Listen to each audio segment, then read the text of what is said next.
Jadi kita baru sampai kepada amanah, masih amanah pada diri. Amanah pada diri yang ketiga yaitu amanah ilmu. Ketika Allah mempercayakan kita berilmu, sementara orang awam, orang umum di luar sana banyak enggak ada ilmu tentang agama, maka semua ilmu yang sudah ada pada kita menjadi amanah. Ilmu ini wajib disampaikan, wajib diamalkan. Amanah. Kaum muslimin, seperti kita katakan tadi, batok kepala umat Nabi dipukulin sampai hari kiamat di alam barzakh ketika dia punya ilmu tapi dia tidak mengamalkan ilmunya. La haula wala quwata illa billah, na'udzubillah, thumma na'udzubillah.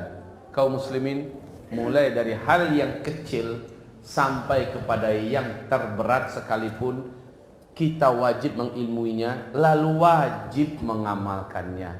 Setelah itu jangan stop ilmu sebatas diri kita, wajib disampaikan kepada yang lain. Ballighu anni walau ayah, amanah ilmu. Baik, yang keempat, karena pembahasan kita cukup panjang sementara waktu kita hanya sampai Isya. Yang keempat masih amanah pada diri, yaitu berkaitan dengan amanah harta. Semua kita tidak ada yang tidak mencintai harta. Bahkan manusia yang hidup di akhir zaman ini seolah-olah harta, uang adalah Tuhan baginya. Sekarang Allah percayakan kita punya harta. Dari dulu nggak punya, sekarang punya. Tapi ini ditanya oleh Allah depan dan belakangnya. Dari uang apa kamu beli ini? Atau bagaimana cara kamu mendapatkan ini? Dan kamu pakai ini untuk apa? Itu ditanya oleh Allah.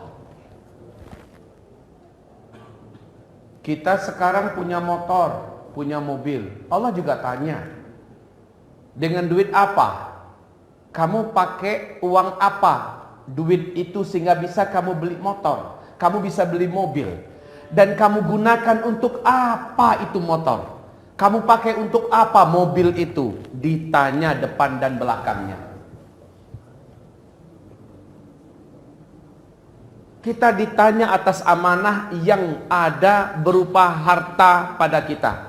An malihi min ainak tasabahu wa fima anfaqahu, tentang hartanya dia dapatkan bagaimana caranya, kemudian dia pakai dan dia gunakan untuk keperluan apa. Ditanya depan dan tanya belakang.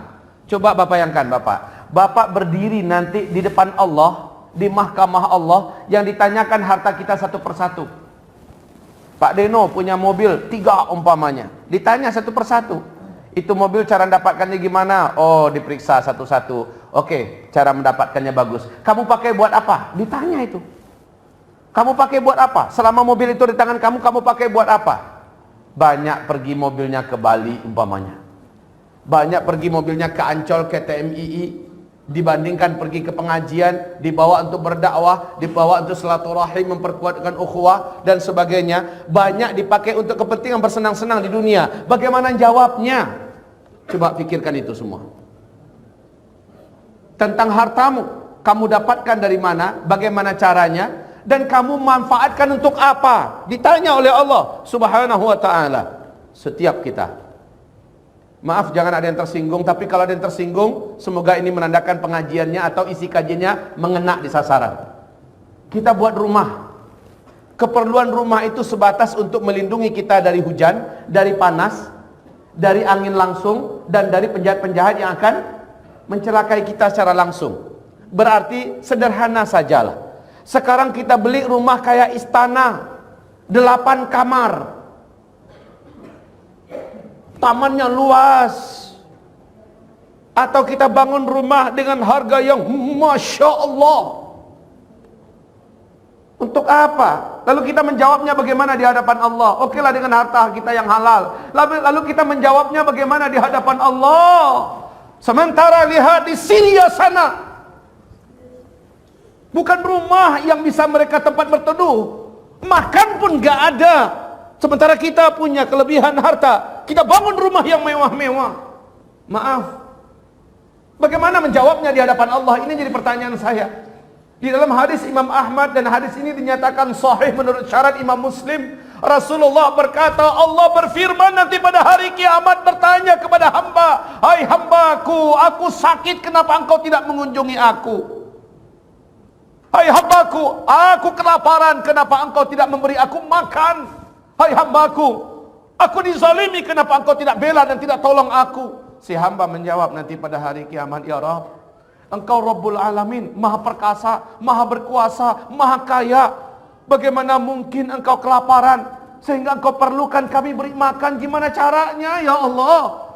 Ya Rabb, engkau Rabbul Alamin, maha perkasa, maha berkuasa, maha kaya. Bagaimana mungkin engkau bisa dizalimi sehingga kami perlu membela-Mu? Dan bagaimana caranya ya Allah? Ya Rabb, engkau Rabbul Alamin, maha perkasa, maha berkuasa, engkau maha kaya.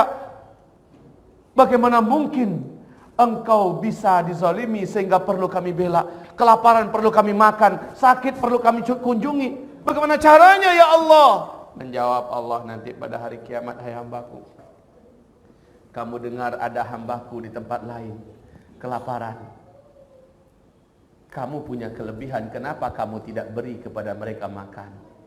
Bapak jawab apa nanti? Hah?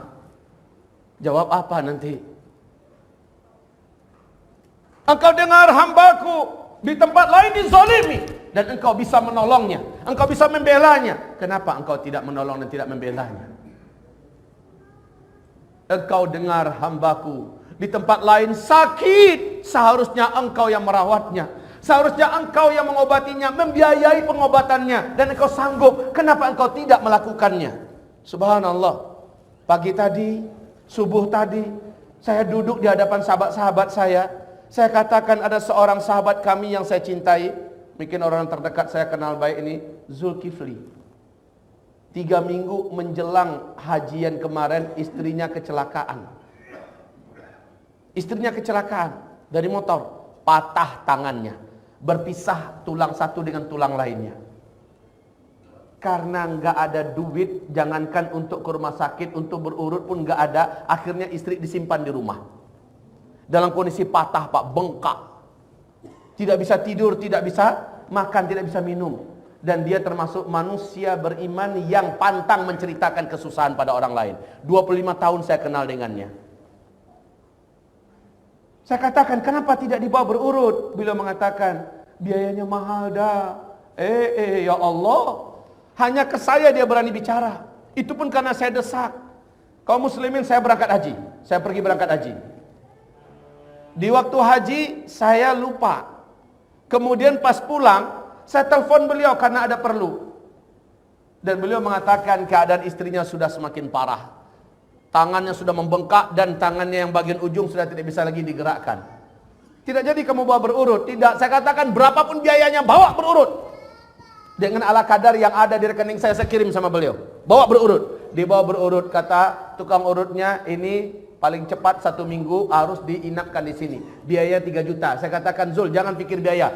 Urut, inapkan di sana. Tunggu anak di sana. Dah, gimana cara nunggu anak? Anak-anak kan sekolah, makan minumnya segala macamnya, mandinya segala macamnya Zul yang uruskan. Jadi nggak ada yang dampingi si Fitri, katanya istrinya. Maaf ya, ini kalau bisa ada yang rekaman di-cut aja dah supaya beliau nggak malu. Tapi ini kan cerita kita di belakang beliau kan. Baik kaum muslimin, terakhir saya suruh ronsen ke rumah sakit. Di ronsen Pak, ternyata memang terpisah Pak, kayak bambu begini, bukan patah begitu, tapi udah berpisah begitu. Dan itu udah lewat 1 bulan setelah pulang haji loh, udah 1 bulan 1 minggu. Sekarang 1 bulan 2 minggu. 1 bulan 2 minggu keadaan istrinya begitu, nggak bisa tidur, nggak bisa makan, nggak bayangkan sebulan setengah menderita sakit. Hanya gara-gara nggak ada fulus dan dia tidak bercerita. Orang-orang yang terdekat dengannya nih, datang dekat dengannya, dia sangat akrab, tapi dia pantang menceritakan kesusahannya pada orang lain. Ini Pak Deno dekat dengannya, itu Pak Supriyadi dekat dengannya, tapi dia nggak mau cerita. Saya tahu, haram bagi saya kalau saya diam. Haram bagi saya kalau saya tidak mau pedulikan. Saya katakan, Zul, bawa ke rumah sakit. Operasi dah biar, saya bilang. Dah 1 pin saja 20 juta untuk mempertemukan tulangnya. Daripada tangannya dipotong, saya bilang kan. Bawa. Urusan biaya kami yang urus. Mbak, pagi tadi saya ceritakan, salah seorang di antara sahabat kami berkata, ambo dari ambo 20 juta. Subhanallah, ini iman Pak. Ini iman. Hartanya nanti yang seperti ini yang akan menyelamatkannya. Satu sahabat kami berkata, saya 5 juta. Ya. Dan dari hamba Allah pribadi saya kata, saya usahakan 10 juta. Agar ada perlombaan, diperkirakan 45 jutaan biayanya. Kaum muslimin agar ada perlombaan. Dan itu nampak. Nah, orang-orang macam ginilah yang nanti di akhirat akan bebas dari pertanyaan. Karena hartanya dipakai untuk yang Allah perintahkan. Untuk yang Allah perintahkan. Taib kaum muslimin. Yang lain bagaimana? Yang lain bagaimana? Untuk beli mobil, dia sanggup dengan harga 200 juta, 300 juta. Padahal mobil itu kaum muslimin yang kami muliakan tidak mampu mendoakannya. Tapi orang macam ini. Tadi waktu saya telepon beliau Zul, alhamdulillah sudah ada yang mengeluarkan zakatnya 20 juta untuk Zul. Ya Allah, besar kali dah katanya. Masya Allah. Orang macam gitu enggak pernah dengar nerima uang 20 juta Pak. Terima. Si fulan juga insya Allah mengeluarkan 5 juta. Kemarin kita sudah keluarkan 6 juta. Insya Allah Zul, lanjutkan saya bilang. Begitu Pak. Baik kaum muslimin, yang macam-macam gini tentu ada. Lah di Syria tuh tiap hari memerlukan yang kayak gini. Kita bisa kirimkan. Saudara-saudara kita yang berangkat ke sana selalu ada. Duit kita yang dikirimkan itulah yang jadi milik kita dan pembela kita nanti pada hari kiamat. Tidak yang ditinggal-tinggalkan di dunia. Apalagi di akhir zaman. Mungkin hanya 1-2 tahun ke depan Bapak sudah tidak bisa lagi menikmati harta yang Bapak punya. Yang kebawa ke akhirat itulah yang akan jadi milik Bapak. An malihi fima iktasabah wa fima anfaqah. Hartanya dia ambil dari mana, dia kumpulkan bagaimana, lalu dia pakai untuk apa? Ditanya dan enggak boleh beranjak loh ya. Kedua telapak kakinya dari tempat dia berdiri sampai dia menjawab. Sampai dia menjawab. Subhanallah kaum muslimin, ini baru amanah pribadi. Sekarang masuk kita kepada amanah kedua, yaitu amanah pada keluarga. Ada 3 yang dititipkan Allah pada keluarga. Istri, anak, dan orang tua. Ini amanah. Ini amanah loh Pak. Kullukum ra'in wa kullu ra'in mas'ulun an ra'iyatih. Setiap kamu adalah pemimpin dan seluruh pemimpin akan mempertanggungjawabkan apa yang dipimpinnya. Suami pemimpin bagi istri dan anak-anaknya.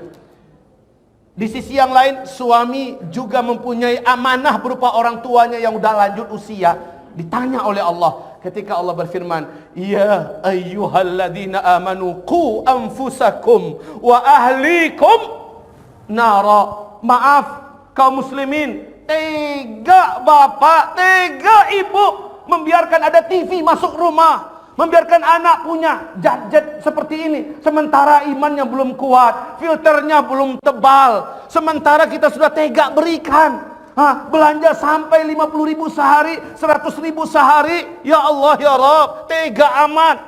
Qu anfusakum ahlikum nara. Kita sekolahkan anak kita di sekolah umum, SD, lanjut SMP, di mana SMP yang favorit harganya walaupun 5 juta 1 bulan nggak ada masalah. Tapi ke pesantren kita mikir mau jadi apa anak saya. Ya Allah, ini akhir zaman Pak. Anak-anak yang ada sekarang coba lihat tingkat SD udah pandai pacaran dan berhubungan intim SD. SMP sudah bisa jadi wanita panggilan. Itu hasil pendidikan yang ada sekarang dan kita sekolahkan anak kita seperti ini. Maaf Bapak ya, kalau bahasanya agak kasar, kita sekolahkan anak kita agar menjadi hewan lebih dini. Sekolahkan anaknya ke pesantren, ke tahfiz Quran, ke tempat-tempat yang bisa mencetak anak menjadi ulama. Ini baru namanya amanah Pak. Pandai menjaga amanah. Kita tak punya ilmu banyak untuk mendidik anak dan tak punya waktu banyak bersama anak. Kalau memang begitu keadaannya, ke pesantren pergikan. Menjerit anak setahun 2 tahun nggak apa-apa. Nanti tahun ketiga, tahun keempat dia sudah beradaptasi, dia sudah terbiasa. Nggak apa-apa. Ibu-ibu yang paling takut melepaskan anaknya, lah daripada anaknya 5 tahun yang akan datang jadi binatang, bagus jadi manusia. Biar berpisah sebentar, toh dia akan menjadi pelindung kita nanti. Anak yang beradab, anak berakhlak langka ditemukan sekarang, dan itu hanya akan didapatkan dari orang tua yang ngerti dari dini. Anaknya jangan sampai disekolahkan di sekolah umum sekarang ini. Tegas saya mengatakan, jangan disekolahkan di sekolah umum, nyesel Pak. Anak-anak tidak berakhlak yang munculan. Anak-anak yang pandainya cuma tawuran, melakukan tindakan anarkis, menghisap ganja, morfin, menghabisin orang tua, nipu orang tua, dan meninggalkan sholat, mencemehkan agama, bahkan berani mukulin orang tua, ngeracun orang tua. Ya Allah ya Rabb. Seperti inikah kita punya generasi? Bagaimana kita nanti bertanggung jawab generasi seperti ini di hadapan Allah Subhanahu wa taala? La haula wala quwata illa billah. Begitu juga istri. Istri kalau nggak pakai jilbab, bapak yang ditanya, Pak. Istri kalau nggak ngerti halal haram, baca bagaimana dia di rumah tangga menurut agama, bapak yang ditanya oleh Allah. Sempat istri masih makan riba, bapak dituntut oleh Allah. Engkau adalah madrasah istrimu. Engkau adalah guru bagi istrimu. Kalau merasa diri belum punya ilmu, ya tuntut ilmu, tambah ilmunya. Jangan biarkan kita ala kadarnya. Ini malah di mana-mana pengajian yang paling banyak itu sekarang adalah kaum wanita. Bapak-bapaknya pada sepi di mana-mana pengajian. Alhamdulillah ini Al-Falah termasuk yang jarang ketemu yang kayak gini, Pak. Biasanya kebalikan, ibu-ibu yang banyak, bapak-bapak paling-paling sak cuil sana, sak cuil situ. Tapi okelah Bapak Ibu yang kami muliakan. Ini live streaming. Di mana-mana orang bisa mendengar. Maka simaklah bersama-sama. Bapak mempunyai tanggung jawab tentang istri di hadapan Allah Subhanahu wa taala. Tentang anak. Begitu juga amanah orang tua. Kalau orang tua masih hidup, beruntunglah. Beruntung, jangan taruh di panti jompo anak durhaka, anak cilaka, anak kualat nih. Naruhkan orang tuanya di panti jompo. Panggil orang tuanya, bawa tinggal dekat kita. Nggak bisa satu rumah, buatkan pavilion satu khusus untuk orang tua. Makan minumnya, kalau dia mau masak sendiri biarkan. Kalau dia tidak mampu masak, dimasakkan. Sebelum datang, baru pulang dari jauh, adab-adabnya kan begitu. Baru pulang dari jauh, jangan temu anak istri dulu, temui orang tua dulu, Pak. Tanyakan, ayah, bunda, apa kabar, sehatkah? Selama ditinggal bagaimana keadaan? Ketika jauh ditanyakan, walaupun pada istri gimana keadaan ayah? Oh ayah sakit, sini berikan telepon pada ayah, saya mau bicara. Begitu Pak adabnya. Jangan biarkan di panti jompo. Dari nafkah kita loh Pak, dari nafkah kita. Biayai orang tua kita, dekat dengan kita. Sekali lagi, jangan titipkan pada pembantu orang tua. Jangan titipkan dia pada panti asuhan. Sekali lagi saya katakan, itu anak celaka, anak terkutuk, anak durhaka. Membiarkan orang tuanya di tempat panti-panti jompo, apalagi terlantar.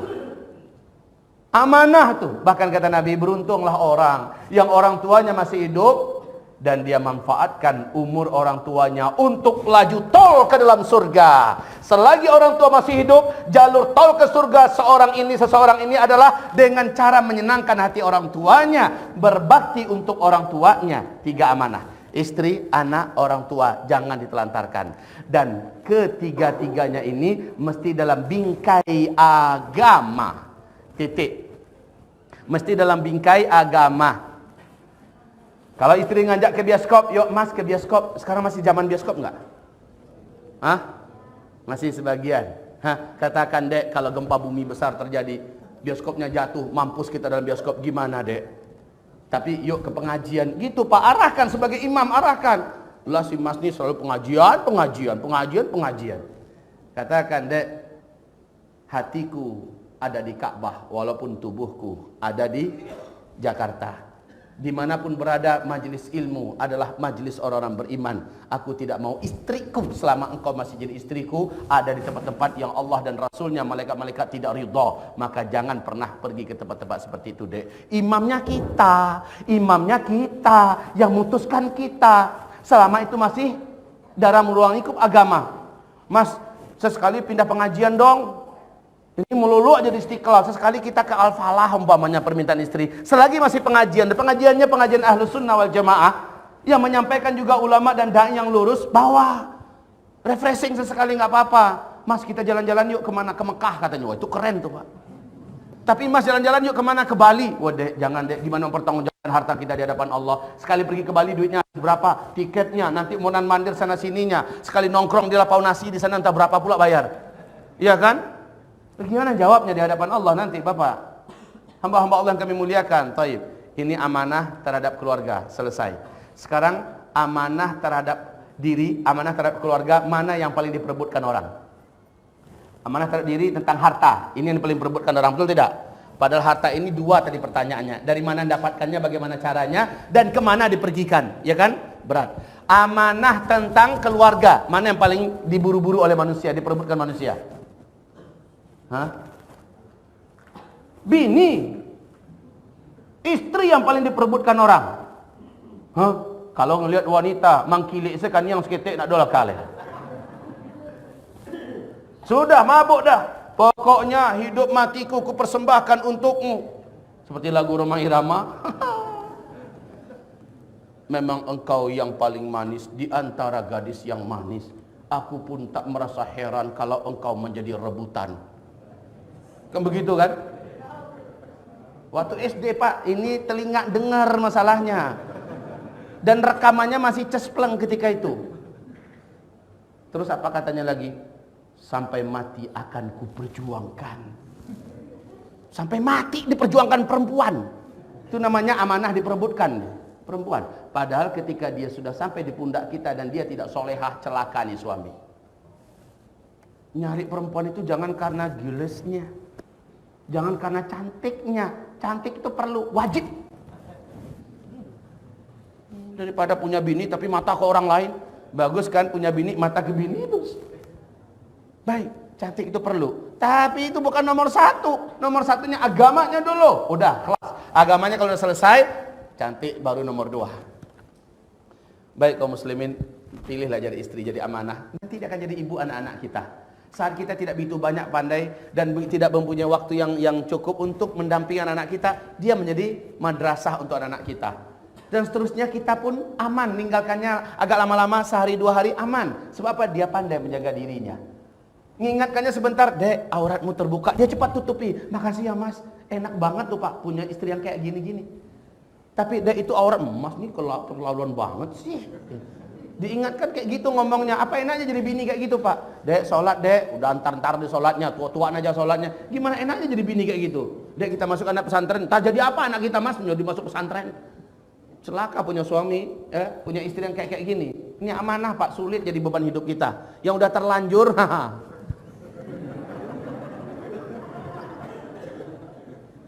mau dicerai gitu.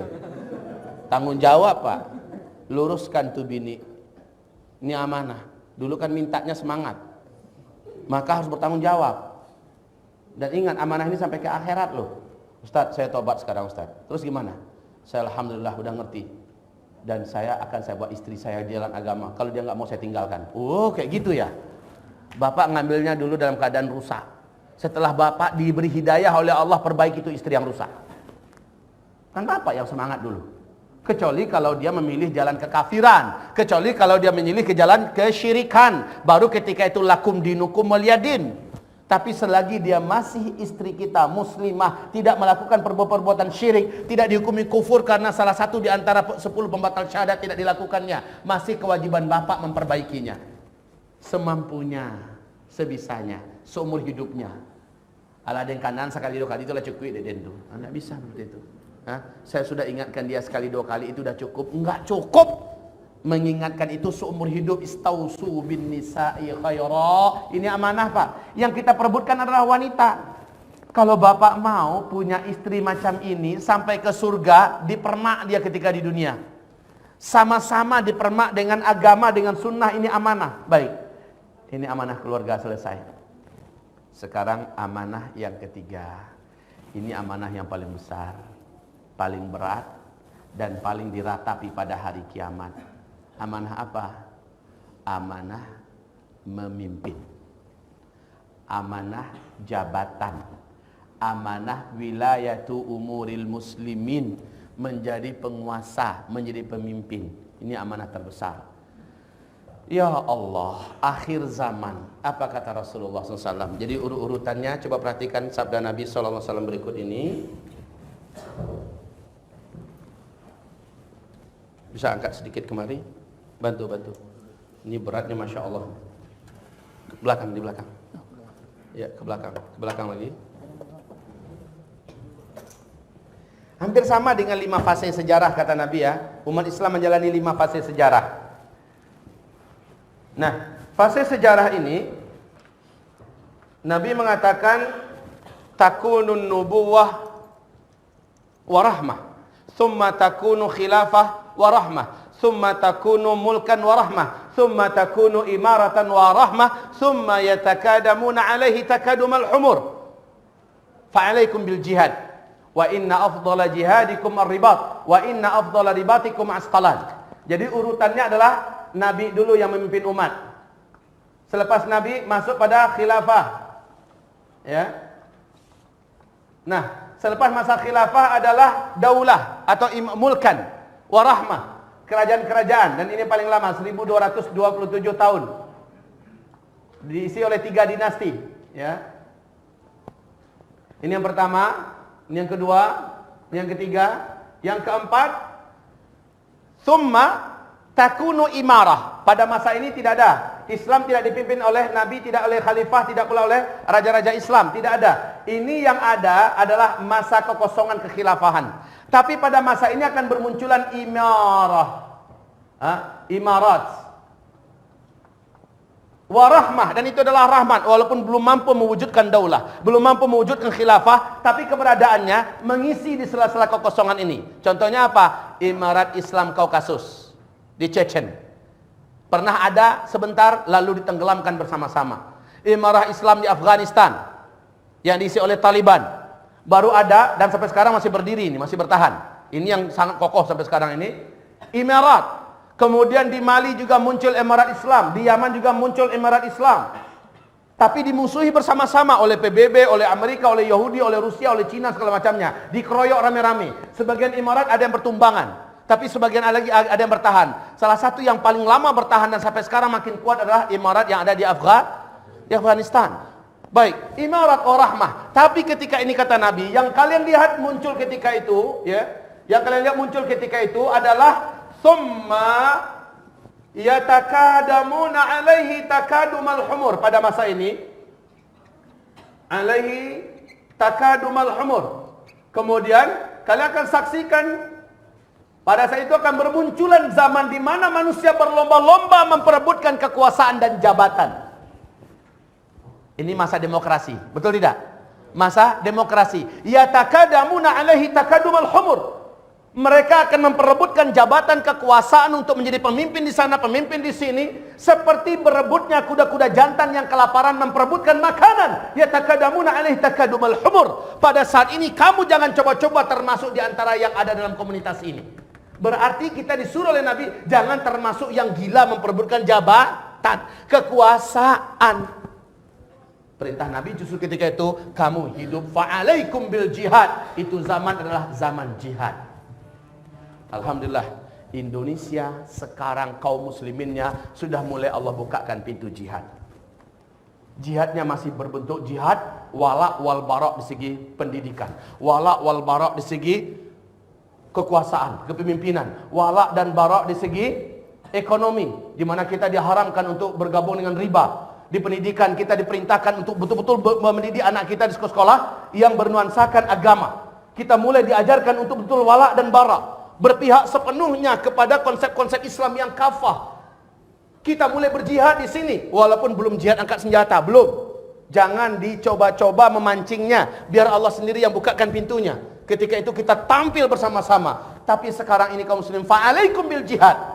Dan sebaik-baik jihad ketika itu kata Nabi adalah jihad yang ada ribatnya, dan itulah jihad angkat senjata. Dan sebaik-baik jihad angkat senjata pada zaman itu yang ada di negeri Syam, Asqalan, itu adanya di negeri Syam. Baik, Syam lah sekarang pusat jihad angkat senjata terbaik. Kalau kita di Indonesia masih jihad berbentuk pendidikan, berbentuk dakwah, berbentuk politik, berbentuk ekonomi, berbentuk apa yang bisa kita lakukan, tapi walak baraknya jelas. Begitu. Sekarang kita hidup di zaman di mana para manusia saling berlomba-lomba memperebutkan jabatan. Lihat, dalam konsep Islam haram mengangkat pemimpin yang mau, pemimpin yang minta, pemimpin yang bilang pilihlah saya. Pertama, saya bacakan hadisnya. Abu Dzar Al-Ghifari datang kepada Nabi SAW, ya Rasulullah, wallini, angkatlah saya menjadi pemimpin di negeri Anu ya Rasulullah. Saya ngerti betul seluk-beluk negeri Anu. Insya Allah saya yakin saya bisa memimpin di sana. Apa kata Rasulullah? Ya Abu Dzar, innaka dha'if wa innaha la amanah. Hai Abu Dzar, engkau ini hamba Allah yang sangat lemah. Yang engkau minta barusan ini adalah amanah. Kepemimpinan itu adalah amanah. Engkau ini lemah. Kenapa Nabi mengatakan Abu Dzar lemah? Coba saya tanya pada Bapak Ibu, Kira-kira Abu Dzar dibandingkan kita imannya kuat iman yang mana? Tapi kenapa Nabi mengatakan dia lemah? Karena kata Rasulullah, orang kalau sudah menginginkan sebuah jabatan, lalu dia dapatkan jabatan itu, Allah tidak akan menolongnya selama dia memimpin. Jadi lemah nggak dia?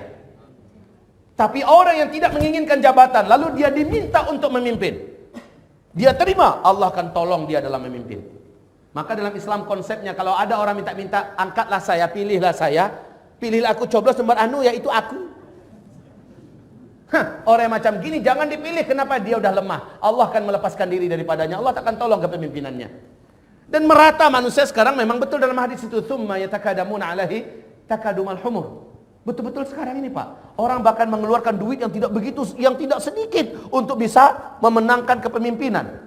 Ini masaknya dan ini amanah yang mereka minta. Wa innaka la dhaif. Sesungguhnya engkau ini sangat lemah wahai Abu Dzar. Baik, lanjut kaum muslimin. Umar bin Khattab di masa pemerintahannya, pagi hari sudah memutuskan bersama ahlul halli wal aqdi, siapakah yang akan diutus menjadi gubernur untuk daerah anu. Tertunjuklah nama Fulan bin Fulan. Pagi ya, petang harinya Fulan yang tertunjuk itu datang ke rumah dinas Umar bin Khattab, tempat kerja Umar. Ya Amirul Mukminin, tugaskanlah saya menjadi gubernur di daerah anu. Insya Allah saya akan memikulnya dengan sebaik-baiknya. Apa kata Umar? Aduhai kiranya engkau tidak datang. Karena pagi tadi kami sudah putuskan bersama ahlul halli wal aqdi, memang yang akan menjadi gubernur itu adalah engkau. Tapi setelah engkau datang petang ini, maka namamu kami coret. Namamu kami hapus, nggak jadi kamu yang memimpin. Karena setelah orang meminta, maka Allah tidak akan menolongnya. Sementara sekarang rata-rata mencari pemimpin enggak? Maksud saya mencari agar dirinya menjadi pemimpin enggak? Mencari agar dia menjabat sebagai pemimpin enggak? Iya, menggunakan kendaraan yang bernama demokrasi. Kalau dia menginginkannya, maka Allah tak akan tolong dia. Baik kaum muslimin, saya tidak akan masuk ke area politik praktis ya pada malam hari ini, walaupun Bapak tahu apa yang seharusnya kita lakukan di Jakarta ini. Pesan saya sebelum saya menentukan apa dan siapa, karena itu bukan wewenang saya yang terbaik, adalah jangan pernah untuk trip sekarang ini golput. Kalau Bapak biarkan, maka Bapak membiarkan negeri ini ada dalam kancah kebinasaan. Pakai suaranya, manfaatkan apa yang Bapak punya hak dan wewenang. Ketika ibu kota Jakarta, pribumi kita diusir dengan cara yang hina, tiap malam selalu ada penggusuran, sekian yang dibersihkan. Kemudian mereka masuk dengan KTP-KTP palsu mereka untuk bisa memenangkan, lalu kita golput pula. Ini yang mereka inginkan. Jangan pernah Pak. Baik, selanjutnya kaum muslimin, kita kembali kepada topik kita. Nahnu qaum la nuwalli man istaula. Kami adalah satu kaum yang tidak akan memberikan jabatan kepada orang yang menginginkannya, karena jabatan adalah amanah. Lanjut kata Nabi kepada Abu Dzar, "Hai Abu Dzar, innaha amanah wa innaha yaumal qiyamah khizyun wa nadamah." Kepemimpinan ini kelak pada hari kiamat hina, dan orang yang memimpin pada hari kiamat akan menyesal. Yang punya fulus sekarang di antara kita lalu mendukung, nak kamu naik nak, dek kamu maju dek, ini uang dari abang ikut mendukung kamu. Dia akan bertanggung jawab di hadapan Allah. Dia jerumuskan adiknya pada kancah yang menghinakan, dia jerumuskan anaknya pada tempat yang paling hina pada hari kiamat. Para pemimpin di dunia ini pada hari kiamat menyesal. Ini pemimpin level para sahabat loh. Nabi masih ngomong gitu dengan Abu Dzar, apalagi memimpin di zaman sekarang yang lingkungannya bukan sahabat yang akan dipimpin, betul tidak? Lingkungannya orang-orang jahil yang akan dipimpin sekarang. Sementara level sahabat saja akan dipimpin, kata Rasul, jangan. Kalau udah minta kamu akan ditolong oleh Allah. Maka tega amat bapak nyuruh anak, masuklah nak, calonkan diri sebagai anggota dewan, calonkan diri sebagai lurah, sebagai camat, sebagai bupati, sebagai gubernur. Bapak keterlaluan Pak. Sufyan Ats-Tsauri marah-marah ketika dia mendengar ada sahabatnya seorang ulama diangkat menjadi mufti di daerah anu. Apa katanya? Siapa yang menghancurkan si fulan? Sufyan Ats-Tsauri menganggap bahwa diangkatnya sahabatnya sebagai orang alim menjadi mufti Mufti ini kan tahu fungsinya, Pak. Hah? Pemerintahnya, apa tuh, ulamanya pemerintah yang khusus bagian memfatwakan ini dan itu. Apa kata Sufyan Ats-Tsauri? Siapa yang mencelakakan si fulan? Dianggap mencelakakan. Kepemimpinan itu berat. Umar bin Abdul Aziz malah meratap ketika dirinya resmi terpilih oleh Alul Halli wal Aqdi sebagai khalifah. Nangis kayak nggak bertulang tubuh tuh orang.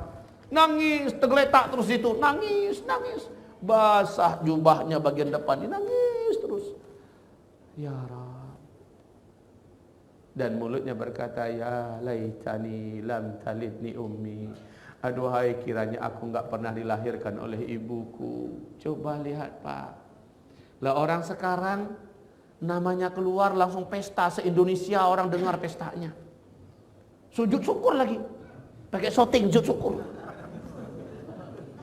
Itu menandakan bodohnya orang sekarang. Udahlah bodoh minta jadi pemimpin lagi. Sedangkan mereka kaliber-kaliber tabi'in jadi pemimpin malah nangis. Ngeratapin diri kok bisa hidup. Ya Allah, ya Allah. Coba lihat orang sekarang, Pak. Ya, ini kepemimpinan. Baik, lalu bagaimana dalam masalah ini? Amanah kepemimpinan ini ibarat Allah yang kami muliakan, yang akan dipertanyakan dan memberatkan urusannya nanti pada hari kiamat adalah ketika pemimpin ini satu, tidak peduli dengan nasib, dengan kemiskinan dan akan hajat serta kebutuhan-kebutuhan rakyat yang dipimpinnya. Rasulullah SAW bersabda dalam hadis riwayat Abu Daud, Ibnu Majah, Al-Hakim. Hadis ini dalam kitab Sahih dan oleh Albani mengatakan bahwa hadis ini sahih. Kaum muslimin, man walla min umuril muslimina syai'an. Siapapun yang memimpin kaum muslimin, fahtajaba duna khallatihim wa hajatihim wa faqrihim, lalu dia menghindar-hindarkan dirinya dari hajat orang-orang yang dipimpinnya. Nggak peduli, nggak mau tahu. Ketika ada yang datang malah dicegat oleh lapisan birokrasi yang begitu berlapis, sulit untuk bisa tembus. Ya, kalau Umar bin Khattab gimana beliau? Gampang nggak? Orang Yahudi dari Mesir datang berkunjung ke Madinah Al-Munawwarah, ketemu dengan orang nomor 1 dalam Islam, Umar bin Khattab. Ketemunya di mana, Pak? Di bawah batang kurma, lagi nyandar. Begitu gampangnya pemimpin ditemukan. Lah kalau sekarang lapisan birokrasinya begitu sulit.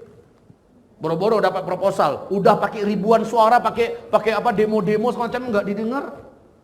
Semua media supaya sengaja dibungkam.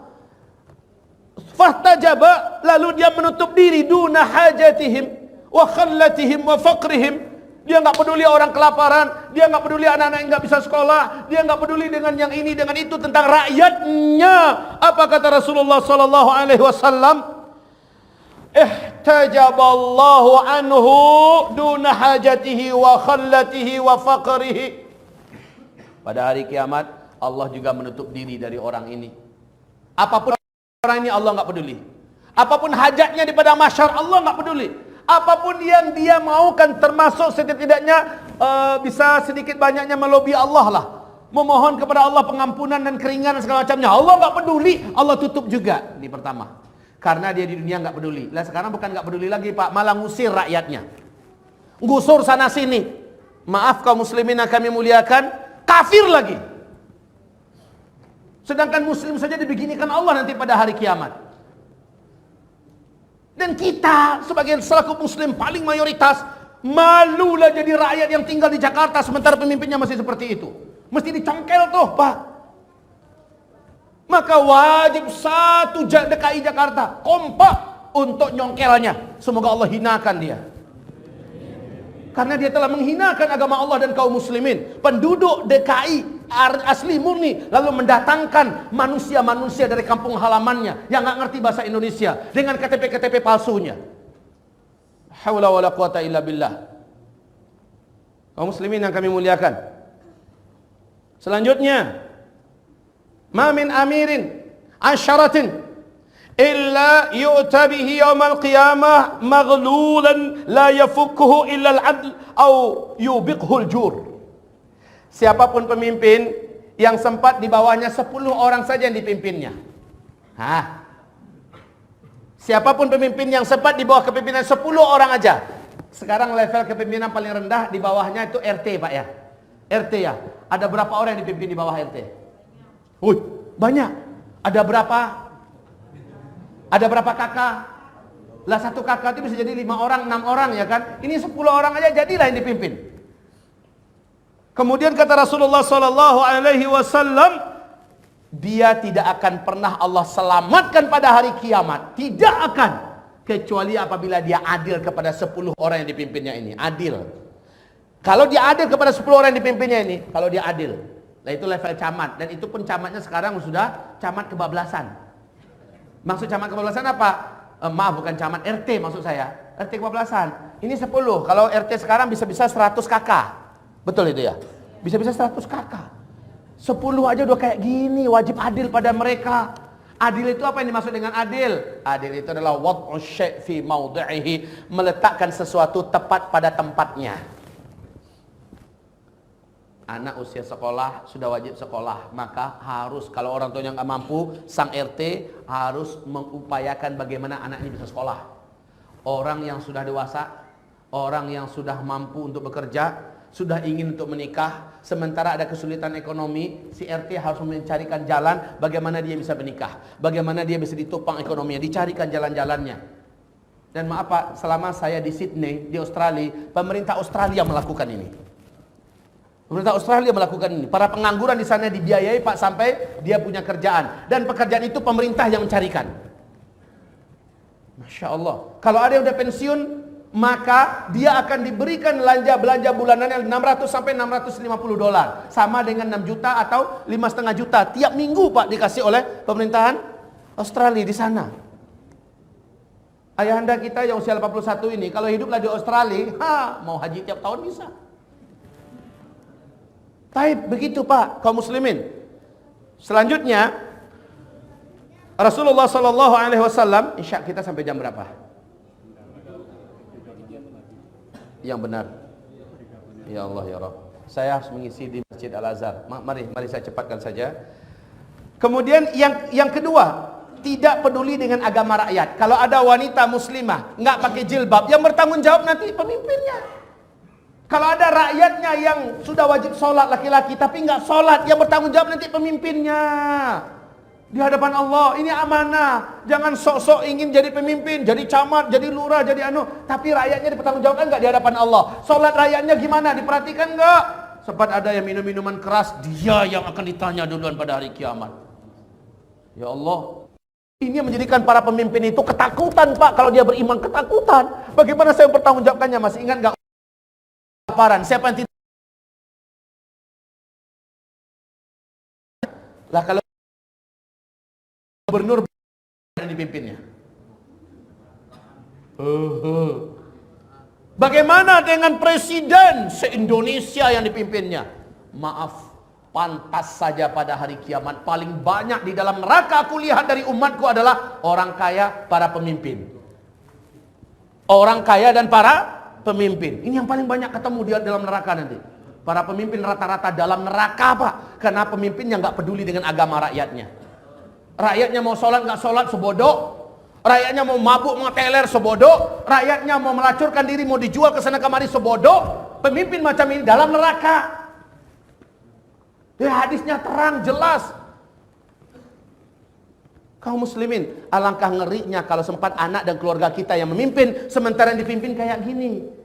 Berat jadi pemimpin. Anies Baswedan kalau dia tahu hadis ini, dia akan gemetaran lututnya sampai meninggal. Agus juga begitu. Kalau dia dengar ini berita, kalau masih mau jadi pemimpin, mesti bertanggung jawab, pakai kontrak dengan orang-orang beriman se-Jakarta ini. Ya. Karena ini berat sampai ke akhirat loh. Kalau gitu kami nggak mau mimpin Ustaz. Lalu siapa? Ahok yang naik. Begitu. Semua antum nggak layak tinggal di Jakarta, nggak halal tinggal di Jakarta. Dan apa mau diserahkan ini negeri kepada orang kafir? Dayus, haram mencium bau surga. Ayo pilihan yang mana? Sulit ya. Baik kaum muslimin yang kami muliakan. Dan yang keempat, yang ketiga, sepertinya kita memang harus stop dulu sampai di sini. Saya minta maaf, pengajian kita dari jam 5 tadi sampai sekarang belum selesai sekarang. Berarti akan ada sesi kedua. Kalau umur saya masih ada. Kita akan ketemu lagi di pertemuan yang akan datang insyaAllah. Malam ini saya harus pergi ke Masjid Al-Azhar. Ya, dan saya sudah jamak tadi sholat, jadi tafadhol langsungkan sholat isyaknya. Siapa keluarga yang belum pernah mendengarkan kajian tentang akhir zaman, saya akan uraikan di sana berkaitan huru-hara akhir zaman. Tafadhol. Demikian saja, mohon maaf lahir batin kaum muslimin. Berlindunglah kepada Allah daripada amanah yang selama ini sudah kita buru dan kita perebutkan, dan bertanggung jawablah ketika amanah itu sudah sampai di tangan kita. Tutup dengan doa kafaratul majlis. Subhanakallahumma bihamdika asyhadu an la ilaha illa anta astaghfiruka wa atubu ilaik. Assalamualaikum warahmatullahi wabarakatuh.